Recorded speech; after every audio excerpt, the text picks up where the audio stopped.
నిర్మల్ జిల్లాలో మొక్కజొన్న పంట షార్ట్ సర్క్యూట్ కారణంగా కాలిపోయిన ఘటనకు స్పందించారు జనసేన మేడ్చల్ ఇన్ఛార్జ్ వంగరి సాయి కుమార్. ఆరుగాలం కష్టపడి పండించిన పంట కళ్ల ముందు కాలిపోతే రైతుల పరిస్థితి దయనీయంగా మారిందన్నారు.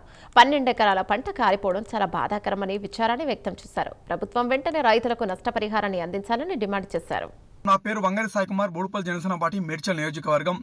ఈరోజు మనం చూసుకున్నట్టయితే నిర్మల్ జిల్లాలో మొక్కజొన్న పంట ఏదైతే ఉందో ఆ పంట 12 ఎకరాల పంట ఈరోజు కరెంట్ షాక్తో కాలిపోయి బూడిదవ్వడం చాలా బాధాకరం మిత్రులారా.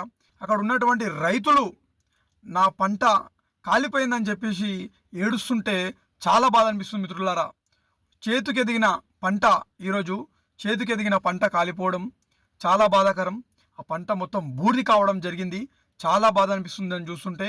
ఎందుకంటే మన చేతికి ఎదిగిన కొడుకున్నంత విలువ అది ఆ పంట. ఈరోజు మనం చూసుకుంటే రైతులు కష్టపడి ఇన్ని రోజులు దాన్ని సాగు చేసి అంత పెద్దగా ఆ స్థాయి వరకు ఆ పంటని తీసుకొచ్చి ఈరోజు చూసుకుంటే కరెంట్ సర్క్యూట్తో ఈరోజు ఆ 12 ఎకరాల మొక్కజొన్న పంట కాలిపోవడం చాలా బాధాకరం మిత్రులారా.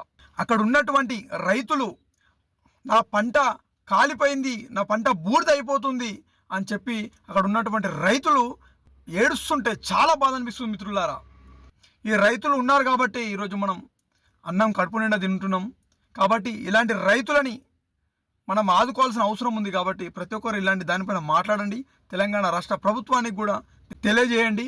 నేను ఒకటే అడుగుతున్నాను, తెలంగాణ రాష్ట్ర ప్రభుత్వాన్ని జనసేన పార్టీ తరఫున నేను డిమాండ్ చేస్తున్నాను. ఈరోజు నిర్మల్ జిల్లాలో ఉన్నటువంటి రైతులు ఎవరైతే ఉన్నారో, మొక్కజొన్నకి సంబంధించినటువంటి ఆ రైతులు ఎవరైతే ఉన్నారో ఆ రైతులకి తెలంగాణ రాష్ట్ర ప్రభుత్వం వాళ్ళని ఆదుకోవాలని చెప్పి కూడా, వాళ్ళకి నష్టపరిహారం కట్టించాలని చెప్పి కూడా తెలంగాణ రాష్ట్ర ప్రభుత్వాన్ని జనసేన పార్టీ తరఫున నేను కోరుకుంటున్నాను.